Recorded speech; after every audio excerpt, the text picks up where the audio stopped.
Oke, bismillahirrahmanirrahim. Assalamualaikum warahmatullahi wabarakatuh. Kita akan lanjutkan lagi pembahasan kita tentang senyawa elektrolit atau larutan elektrolit dan non-elektrolit ya. Nah, kemarin kan kita sudah bahas tentang bagaimana kerja larutan elektrolit itu gitu. Jadi dalam kerja larutan elektrolit adalah harus yang mengandung ion di dalamnya gitu kan.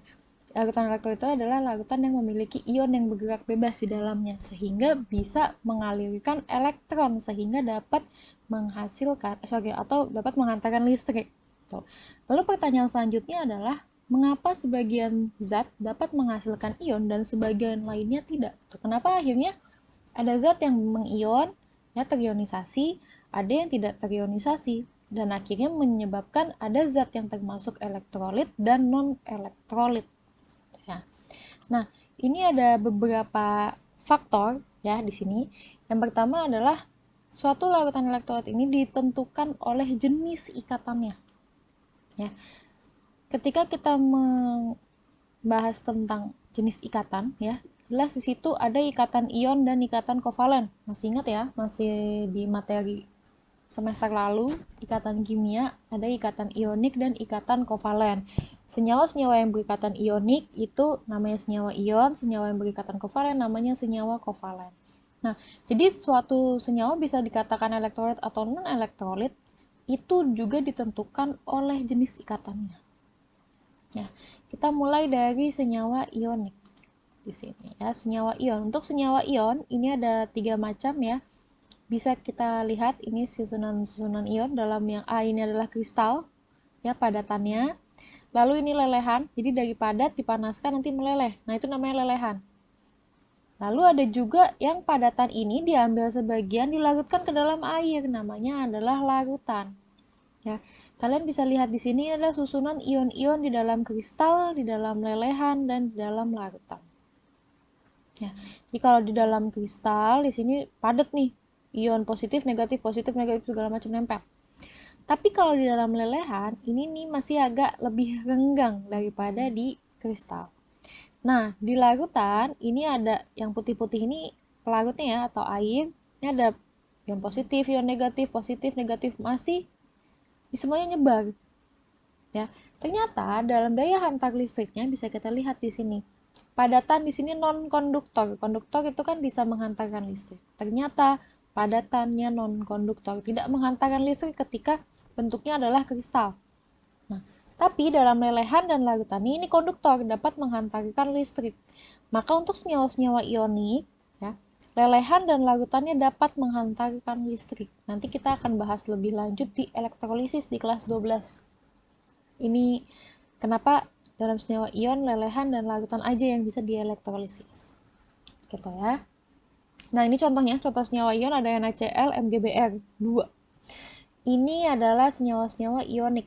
Berikatannya ionik, Na+, Cl-, Mg2+, Br-. Sini. Ya. Ini senyawa ion. Lalu sekarang kita bahas di senyawa kovalen. Ya, senyawa kovalen ternyata dibagi 2, kovalen polar dan kovalen non-polar. Nih, contoh kovalen polar ada HCl, ada CH3COH. Lalu kalau kovalen yang non-polar ada CH4 dan glukosa. Glukosa ini adalah gula. Ya, bentuk gula yang paling sederhana, glukosa. Oke, sekarang kita bisa lihat di sini ya jenis senyawanya. Ini ada kovalen polar, kovalen non-polar.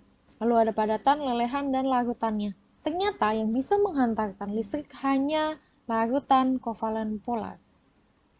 Ya, yang bisa mengantarkan listrik hanya larutannya kovalen polar di sini. Yang lainnya non-konduktor, tidak dapat mengantarkan listrik. Berarti kalau dalam kaitannya dengan larutan elektrolit dan non-elektrolit, yang lain adalah non-elektrolit karena tidak bisa menghantarkan listrik. Ya, tidak bisa menghantarkan listrik tuh di situ nggak ada ion yang tidak terionisasi, tidak dapat menghantarkan listrik, maka termasuk non-elektrolit. Tapi di sini ada kovalen polar yang ini merupakan konduktor, berarti bisa menghantarkan listrik. Ya, sekarang kita lihat lagi di slide selanjutnya ya di sini. Kenapa sih pada kovalen polar itu bisa menghantarkan listrik? Oke, kalau kalian masih ingat di sini ketika kemarin kita bahas tentang ikatan kimia, ada tentang kepolaran atau pengkutuban. Ya, ada kutub positif, ada kutub negatif. Ya, semakin polar itu akan semakin jelas mana yang positif, mana yang negatif. Tapi semakin tidak polar, semakin gak jelas mana yang positif, mana yang negatif. Ya, tidak terkutub atau tidak terpolarisasi. Nah, pada senyawa kovalen polar ini terdapat gaya tarik menarik yang dapat memutuskan ikatan-ikatan tertentu. Jadi dalam gaya tertentu ya, dalam gaya yang spesifik di situ itu bisa putus ikatannya.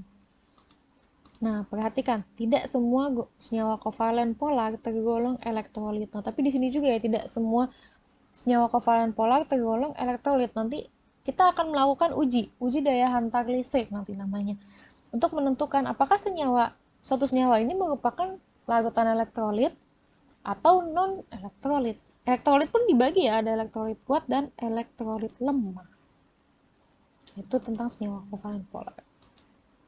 Oke, di sini ada senyawa elektrolit ya, tadi saya sudah sempat singgung tentang elektrolit kuat dan lemah. Ini ditentukan oleh apa? Ditentukan oleh derajat ionisasi atau alfa. Ya, di sini simbolnya alfa. Ini adalah perbandingan antara jumlah zat yang mengion atau terionisasi dengan jumlah zat yang dilarutkan.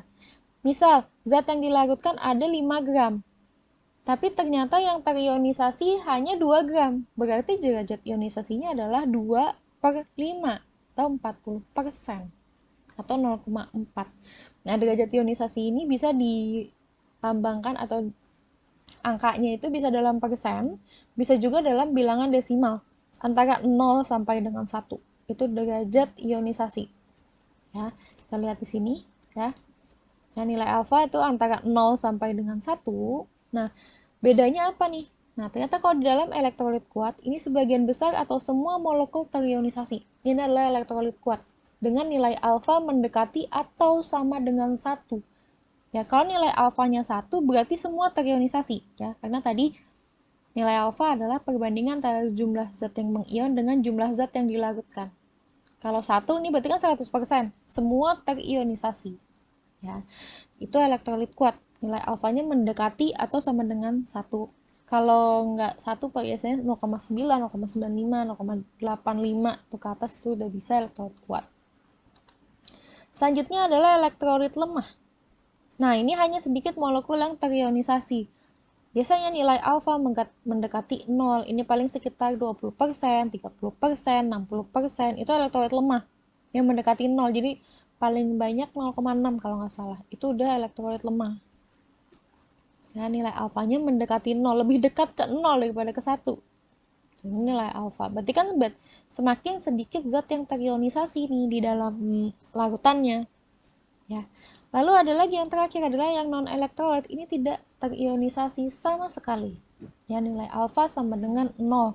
Jadi dari segitu banyak zat yang terlarut, tidak ada yang terionisasi, tidak ada ion di dalamnya.